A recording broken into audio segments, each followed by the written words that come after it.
Hello students, good evening. स्वागत है आप सभी का आपके अपने यूट्यूब चैनल लॉगिन स्टडी पर। तो चलिए फ्रेंड्स, शुरुआत करते हैं। देखिए आज के सेशन की। आज हम देखने वाले हैं बीएसटीसी एंट्रेंस एग्ज़ाम 2022 में पूछे जाने वाले शिक्षण अभिरुचि के महत्वपूर्ण प्रश्न। देखिए हमारी इम्पोर्टेंट क्वेश्चंस की सीरीज चल रही थी, तो आज देखिए हमारा पार्ट नंबर 10 है। एक बार सेशन को स्टार्ट करने से पहले सेशन को अपने फ्रेंड्स के साथ शेयर कर दीजिए। सभी सेशन को स्टार्ट करने से पहले अपने फ्रेंड्स के साथ शेयर कर दीजिए। तो चलिए शुरुआत करते हैं आज के सेशन की।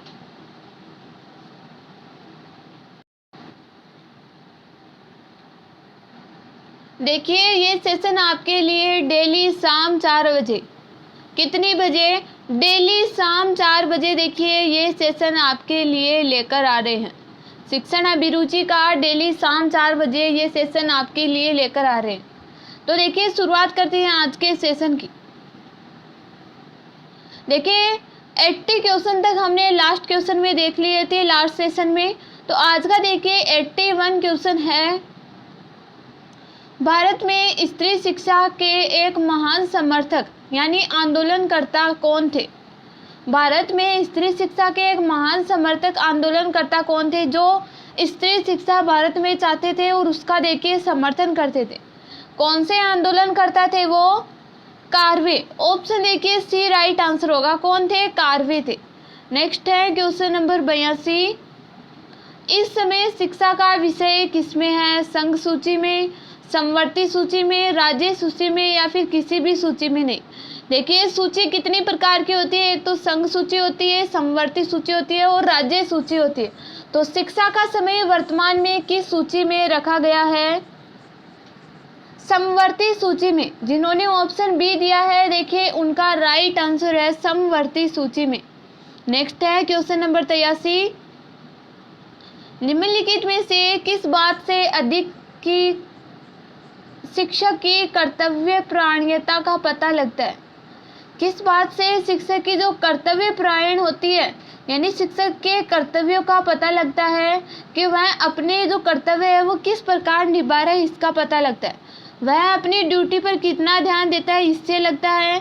वह कितने अधिक विषय पढ़ा सकता है या फिर उसके द्वारा पढ़ाए गए छात्रों का परीक्षाफल कितना अच्छा है, यानी रिजल्ट कितना अच्छा है, या फिर उपरोक्त सभी। तो राइट आंसर क्या होगा कि वह अपनी ड्यूटी पर कितना ध्यान देता है, ये क्या होता है? कर्तव्य परायणता का पता लगता है। ऑप्शन देखिए ए राइट आंसर होगा। कर्तव्य परायणता देखिए अभी आपको बताया था, यानी एक शिक्षक अपने कर्तव्य को निभाने में कितनी उसकी रुचि है, इसका पता कैसे लगता है। नेक्स्ट है क्वेश्चन नंबर 84। मौलाना अबुल कलाम आज़ाद थे। अलीगढ़ मुस्लिम विश्वविद्यालय के संस्थापक थे। जो मौलाना अबुल कलाम आज़ाद है, क्या वो अलीगढ़ मुस्लिम विश्वविद्यालय के संस्थापक थे या फिर स्वतंत्र भारत के प्रथम शिक्षा मंत्री या जामिया मिलिया के संस्थापक या उपरोक्त में से कोई नहीं? तो वो कौन थे? स्वतंत्र भारत के प्रथम शिक्षा मंत्री कौन थे? अबुल कलाम आज़ाद। नेक्स्ट है क्वेश्चन नंबर 85। अध्यापक बनने के लिए टीचर ट्रेनिंग लेना क्यों ज़रूरी है? अब देखिए टीचर ट्रेनिंग कहाँ मिलती है? जो हम बीएड और बीएसटीसी करते हैं वहाँ क्या मिलती है? टीचर ट्रेनिंग मिलती है। तो क्यों ज़रूरी है? इस काम के लिए इस परीक्षा का पास होना करना ज़रूरी होता है। इस ट्रेनिंग से अध्यापक को मान्यता मिलती है या फिर इस ट्रेनिंग से उसे कक्षा शिक्षण के मूल या फिर आवश्यक सिद्धांतों का ज्ञान हो जाता है या फिर इस ट्रेनिंग से अध्यापक की अभिरुचि का पता लगता है। तो देखिए राइट आंसर क्या होगा? इससे क्या होगा? जो टीचर ट्रेनिंग होती है इससे उसे कक्षा शिक्षण के मूल आवश्यक सिद्धांतों का ज्ञान हो जाता है। ऑप्शन देखिए सी राइट आंसर होगा। नेक्स्ट है क्वेश्चन नंबर 86। आपके स्कूल में कक्षा 5 में 4 सेक्शन ए बी सी और डी है। सेक्शन डी में सबसे कमज़ोर छात्र है। आपको पढ़ाने के लिए सेक्शन डी दिया जाता है, तो आपकी क्या प्रतिक्रिया होगी? क्या प्रतिक्रिया होगी आपकी? मेरा काम पढ़ाना है, मैं पढ़ाऊंगा, या फिर यह एक मुसीबत है, इस कक्षा को पढ़ाने में अधिक परिश्रम करना होगा, मुझे प्रसन्नता है कि मैं इस कक्षा के छात्रों की उन्नति के लिए अपनी पूरी शक्ति का इस्तेमाल करूंगा, या फिर पढ़ना देखिए बच्चों का काम है, जो पढ़ेगा वह पास होगा और जो न पढ़ेगा वो फेल होगा। तो राइट आंसर क्या होगा? देखिए इससे क्या होगी, यानी डी सेक्शन के छात्र कमज़ोर है, इन छात्रों को यदि मुझे पढ़ाने के लिए दे दिया जाता है तो मैं क्या होऊंगा? प्रसन्न होऊंगा कि मैं इस कक्षा के छात्रों की उन्नति के लिए अपनी पूरी शक्ति का इस्तेमाल करूंगा। नेक्स्ट है क्वेश्चन नंबर 87। भारत के किस राज्य में सबसे अधिक साक्षरता है? किस राज्य में सबसे अधिक साक्षरता है? भारत के किस राज्य में? केरल में। ऑप्शन देखिए डी राइट आंसर होगा। नेक्स्ट है क्वेश्चन नंबर 88। बच्चों का प्रथम अध्यापक कौन होता है? देखिए कई बार ये क्वेश्चन आ गया है आपके सामने कि प्रथम अध्यापक कौन होता है बच्चों का, और एग्जाम में भी देखिए बहुत बार ये क्वेश्चन पूछा जाता है। उनका अपना चेतन मन, या फिर अध्यापक, या उनके माँ बाप यानी उनके माता पिता, या फिर उनका पर्यावरण। तो राइट आंसर क्या होगा? प्रथम अध्यापक कौन होता है? उनके माँ बाप यानी उनके जो अभिभावक होते हैं, माता पिता होते हैं, वो। नेक्स्ट है क्वेश्चन नंबर 89। शिक्षण का कार्य क्या है? अब देखो शिक्षण का कार्य क्या है? यह शिक्षण है वो हर व्यक्ति कर सकता है, हर व्यक्ति के वश का नहीं, पढ़ा लिखा व्यक्ति कर सकता है, या फिर बहुत से शिक्षक भी नहीं कर पाते। तो शिक्षण का कार्य क्या है? देखिए हर व्यक्ति के वश की बात नहीं है शिक्षण कार्य करवाना, पढ़ाना। ऑप्शन देखिए बी राइट आंसर होगा। देखिए एक शिक्षक में सहनशीलता होनी चाहिए, वो दृढ़ होना चाहिए। देखिए कई प्रकार की विशेषता होती है एक शिक्षक की, तो हर व्यक्ति के वश की बात नहीं है। एक शिक्षक को विभिन्न कौशलों का ज्ञान भी होना चाहिए। शिक्षण अभियोग्यता का क्या अर्थ है? शिक्षक बनने की इच्छा, शिक्षण कार्य में लगन, शिक्षक का कार्य करने हेतु अपेक्षित सभी योग्यताएं, या फिर उपरोक्त में से कोई नहीं। तो राइट आंसर क्या होगा? शिक्षण अभियोग्यता का अर्थ क्या है? शिक्षक का कार्य हेतु अपेक्षित सभी योग्यताएं। ऑप्शन देखिए सी जिन्होंने दिया है उनका राइट आंसर है। नेक्स्ट है क्वेश्चन नंबर 91। कक्षा में अनुशासनहीनता की समस्या पैदा होने की आशंका रहती है यदि बच्चों की आयु में बहुत विषमता हो, इसलिए, या फिर बच्चों को व्यस्त रखने के लिए पूरा काम न दिया जाए, या फिर बच्चों की संख्या मानदंड से बहुत अधिक हो, या फिर उपरोक्त सभी। तो देखिए राइट आंसर क्या होगा? क्या होगा करेक्ट आंसर? क्वेश्चन नंबर 91 में देखिए अनुशासन कैसे बनाया जा सकता है? बच्चों को व्यस्त रखने के लिए काम न दिया जाए, इसलिए देखिए अनुशासन नहीं रहता है। यदि बच्चों को हम बिजी रखेंगे तो वो क्या रहेंगे? अनुशासन में रहेंगे। और यदि उन्हें बिजी नहीं रखेंगे, फिर ही उन्हें छोड़ देंगे, तो वो देखिए अनुशासन में नहीं रहेंगे। ऑप्शन देखिए बी जिन्होंने दिया है उनका राइट आंसर है। नेक्स्ट है क्वेश्चन नंबर 92। यदि शिक्षक किसी छात्र के साथ ऐसा व्यवहार करे जैसे वह छात्र बुद्ध हो, तो इस बात का भय है कि वह छात्र हीन भाव से ग्रसित हो जाए, या फिर अध्यापक की आज्ञा का उल्लंघन करने लगे, खूब मेहनत से पढ़ाई करके यह सिद्ध करे कि इसके बारे में अध्यापक की राय गलत है, या फिर स्कूल छोड़कर अन्यत्र चला जाए। तो राइट आंसर क्या होगा? यदि आप देखिए बच्चे को बुद्धू बोलेंगे, बुद्धू उसे समझेंगे, उसे बोलेंगे, तो देखिए बच्चा हीन भावना से ग्रसित हो जाएगा, उसका देखिए माइंड उसी तरह काम करने लग जाएगा। ऑप्शन देखिए ए राइट आंसर होगा।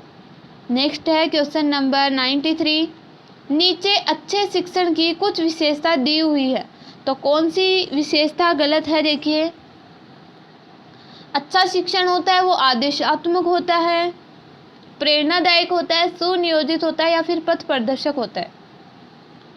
तो अच्छे शिक्षण की विशेषता क्या है? देखिए अच्छा शिक्षण क्या होता है, कौन सी विशेषता गलत है कि अच्छा शिक्षण देखिए आदेशात्मक होता है, ये विशेषता क्या है? गलत है। अच्छा शिक्षण होता है वो क्या होता है? प्रेरणादायक, सुनियोजित होते, पथ प्रदर्शक होता है। नेक्स्ट है क्वेश्चन नंबर 94। सीखने का मुख्य तत्व क्या है? सीखने की इच्छा, प्रेरणा, अनुकूल परिवेश या उपरोक्त सभी। तो सीखने का मुख्य तत्व क्या है? एक तो सीखने की इच्छा होनी चाहिए और उसे कुछ ना कुछ प्रेरणा मिलती रहनी चाहिए और अनुकूल परिवेश यानी सीखने का अच्छा वातावरण भी होना चाहिए। ऑप्शन डी जिन्होंने दिया है देखिए उनका राइट आंसर है। नेक्स्ट है क्वेश्चन नंबर 95। अभिप्रेरणा उस अनुकूलन परिस्थिति को कहते हैं, यानी मोटिवेशन किसको कहते हैं? देखिए अभिप्रेरणा उस अनुकूलन परिस्थिति को कहते हैं जिसमें बच्चे सीखते हैं या फिर बालकों को नई बातें सीखने को उकसाती है, या फिर अभिप्रेरणा और सीखने की इच्छा दोनों एक ही बात है या फिर परीक्षा का परिणाम है। तो देखिए अभिप्रेरणा होती है जो आपको मोटिवेशन दिया जाता है, वो क्या है? मोटिवेशन किया जाता है देखिए बालकों को नई बातें सीखने को उकसाता है, क्या? मोटिवेशन। नेक्स्ट है क्वेश्चन नंबर 96। अच्छे शिक्षक को किसका ज्ञान होना चाहिए? किसका ज्ञान होना चाहिए? बाल मनोविज्ञान का, यानी बालकों के बुद्धि स्तर का, शिक्षा मनोविज्ञान का, या फिर व्यवहारिक मनोविज्ञान का, या फिर उपरोक्त सभी का।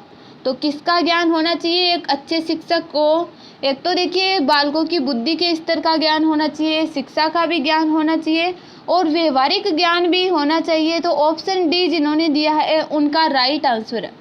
नेक्स्ट है क्वेश्चन नंबर 97। शिक्षा के क्रियाशीलता के सिद्धांत का क्या अर्थ है? क्या शिक्षक को कक्षा में अत्यधिक क्रियाशील रहना चाहिए, या फिर बालक क्रियाशील होते हैं उन्हें करके सीखने का अवसर दिया जाना चाहिए, क्रियाशील बालकों को काम में व्यस्त रखना चाहिए अन्यथा वे अनुशासनहीन बन जाते हैं, या फिर उपरोक्त सभी। तो देखिए राइट आंसर क्या होगा? 97 में देखिए राइट आंसर क्या होगा, यानी बालक क्रियाशील होता है उन्हें करके सीखने का अवसर दिया जाना चाहिए। यही क्या है? क्रियाशीलता का सिद्धांत है। देखिए इंपॉर्टेंट क्वेश्चन है, आपको पूछ ले क्रियाशीलता का सिद्धांत क्या है, तो बालक को करके सीखने का अवसर दिया जाना चाहिए, यही क्या है? क्रियाशीलता का सिद्धांत है। नेक्स्ट है क्वेश्चन नंबर 98। शिक्षा के प्रेरणा के सिद्धांत का क्या अर्थ है? प्रेरणा छात्रों में रुचि उत्पन्न करती है, प्रेरणा छात्रों की स्मरण शक्ति को तीव्र करती है, या फिर प्रेरणा होती है जो मोटिवेशन होता है वो छात्रों को अनुभव प्रदान करता है, या फिर प्रेरणा द्वारा छात्र अपने नए अनुभव को पुराने अनुभवों से जोड़ता है। तो राइट आंसर क्या होगा? प्रेरणा क्या होती है? यदि छात्रों को हम मोटिवेशन देंगे तो देखिए छात्रों में रुचि उत्पन्न होगी। ऑप्शन ए जिन्होंने दिया है उनका राइट आंसर है। नेक्स्ट है क्वेश्चन नंबर 99। शिक्षा का रुचि का सिद्धांत क्या बताए? शिक्षा का देखिए रुचि का सिद्धांत क्या बताता है? शिक्षक को अपने छात्रों को पढ़ने में रुचि लेनी चाहिए, या फिर शिक्षक को बालक में सीखने की रुचि पैदा करनी चाहिए। रुचि से छात्रों का जीवन संवरता है। छात्रों को जिस कार्य में रुचि नहीं होती उसे वे मन लगाकर नहीं करते। तो देखिए राइट आंसर क्या होगा, यानी छात्रों को देखिए जिस कार्य में रुचि नहीं होती देखिए वो उस कार्य को मन लगाकर नहीं करते। ये क्या है? रुचि का सिद्धांत है। नेक्स्ट है आज का लास्ट क्वेश्चन, क्वेश्चन नंबर 100। छात्रों को क्या और कितना पढ़ाया जाए इस बात का निर्णय अध्यापक करता है। यह शिक्षा के किस सिद्धांत के अंतर्गत आता है? देखिए छात्रों को क्या और कितना पढ़ाना चाहिए ये निर्णय कौन करता है? अध्यापक करता है। तो यह शिक्षा के किस सिद्धांत के अंतर्गत आता है? निश्चित उद्देश्य का सिद्धांत, चयन का सिद्धांत, नियोजन का सिद्धांत, या फिर रुचि का सिद्धांत। तो राइट आंसर क्या होगा? चयन का सिद्धांत। ऑप्शन बी देखिए जिन्होंने दिया है उनका राइट आंसर है। तो चलिए अब आपको बताना है कैसा लगा आज का सेशन। आपको सेशन कैसा लगा आपको आज का? देखिए, सेशन आपको अच्छा लगा हो तो सेशन को आप लाइक और शेयर ज़रूर करना। आपको क्या करना है? सेशन को लाइक और शेयर ज़रूर करना है। तो चलिए देखिए, सेशन को एंड तक देखने के लिए सभी को धन्यवाद। तो चलिए आज की क्लास हम यहीं एंड करते हैं।